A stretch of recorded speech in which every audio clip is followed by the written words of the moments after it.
Halo, Assalamualaikum warahmatullahi wabarakatuh.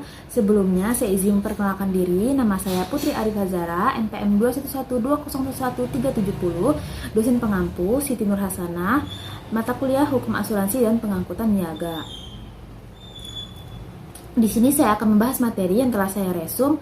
Yang pertama tentang tata hukum nasional dan hukum pengangkutan. Pertama, tata hukum nasional. Tata hukum nasional adalah sistem hukum yang memiliki asas, bentuk tertulis, konstitusional atau undang-undang dasar, dibuat pembuat undang-undang, meliputi semua bidang hukum positif, berasaskan Pancasila, tujuan bagi negara dan bangsa, dan terakhir berlaku unifikasi. Dan yang kedua ada sistem tata hukum nasional. Tata hukum nasional merupakan satu sistem hukum yang memiliki unsur subjek hukum, status hukum, objek hukum, peristiwa hukum, dan hubungan hukum. Dan yang ketiga, subsistem tata hukum nasional. Hukum pengangkutan subsistem dari tata hukum nasional yang memiliki subjek pengangkutan, status hukum subjek, objek pengangkutan, peristiwa pengangkutan, dan terakhir hubungan pengangkutan. Dan yang keempat, pembangunan hukum. Itu ada dua prinsip. Yang pertama, prinsip yang diikuti itu berisi UU kolonial sebagai transisi, pembangunan UU baru, kesadaran dan dinamika, dan berlaku unifikasi. Dan yang pembangunan hukum yang kedua, undang-undang pengangkutan. Itu ada KUHD bersifat transisi, UU nomor 13 tahun 1992 tentang perkeretaapian, UU nomor 14 tahun 1992 tentang lalu lintas angkutan jalan. Dan yang kelima, sifat pengangkutan. Ada perjanjian umumnya lisan yang didukung dokumen. Dan kedua, campuran berbagai jenis perjanjian. Ketiga, perintah undang-undang. Dan yang keempat, niaga dengan memungut biaya. Nah, materi yang kedua tentang objek pengangkutan niaga. Definisi dan lingkup. Definisi objek itu adalah segala sasaran yang digunakan untuk mencapai tujuan yang meliputi muatan, barang, dan penumpang. Yang kedua, alat pengangkut dengan tenaga mekanik, dan yang ketiga biaya angkutan sejumlah uang, dan yang keempat dokumen angkutan. Dan yang kedua ada tujuan dan manfaat. Yang pertama terpenuhinya kewajiban dan hak pihak-pihak secara benar, adil, dan bermanfaat. Dan yang kedua benar, ketiga adil, dan yang keempat jika timbul kerugian mendapat penggantian. Dan yang terakhir, manfaat pengangkutan niaga sebagai upaya peningkatan nilai guna barang dan SDM. Kedua, barang muatan. Arti barang yang sah dilindungi undang-undang, objek perdagangan termasuk juga hewan. Klasifikasi barang menurut keperluannya atau kegunaannya itu ada sandang, pangan, rumah tangga, bangunan, dan pendidikan. Dan menurut sifat muatan, berbahaya, dingin beku, cair, kemasan, dan gas. Itu menurut sifat muatan. Dan pemuatan dan pengangkutan. Itu ada pemuatan disesuaikan dengan klasifikasinya.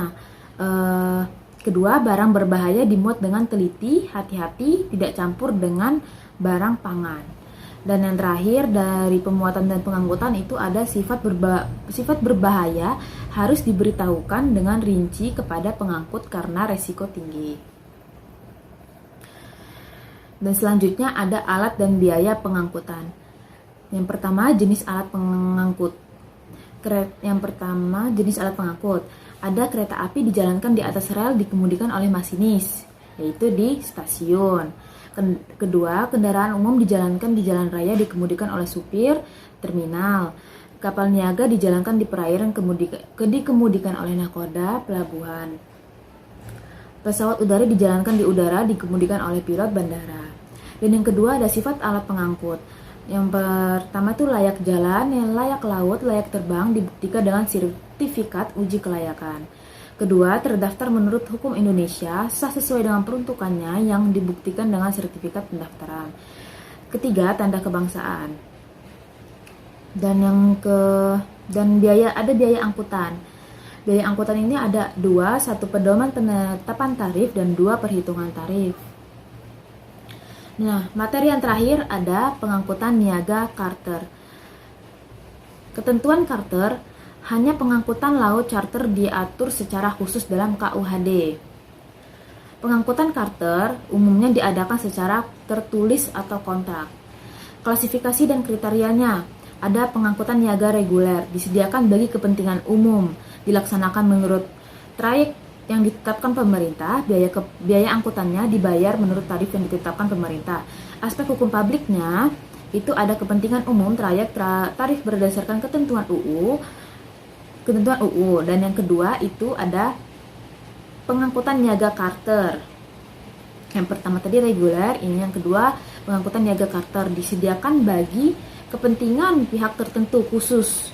Kalau yang reguler tadi umum dan charter ini khusus, dilaksanakan menurut waktu atau menurut perjalanan. Biaya angkutan ditetapkan berdasarkan kesepakatan. Aspek hukum perdata, alat pengangkut, penyelenggaraan biaya angkutan berdasarkan perjanjian atau kontrak. Dan yang ketiga, itu ada perbedaan sewa dan charter. Pada sewa hanya disediakan alat pengangkut, sedangkan pada charter disediakan alat pengangkut dengan awaknya. Pada sewa hanya terdapat pada pengangkutan darat, sedangkan pada charter terdapat pada semua jenis pengangkutan. Dan terakhir, jenis charter. Jenis charter atau tujuan charter untuk kepentingan yang pertama, charter untuk kepentingan sendiri. Alat pengangkut hanya digunakan untuk kepentingan pencarter sendiri. Pencarter dapat berupa pemilik barang atau penumpang. Dan yang kedua, charter untuk kepentingan umum. Alat pengangkut digunakan pencarter untuk melayani kepentingan umum. Alat pengangkut digunakan pencarter kekurangan alat pengangkut. Itu yang umum. Nah, yang ketiga, perbedaan antara keduanya. Pada jenis pertama, tercarter adalah perusahaan pengangkutan.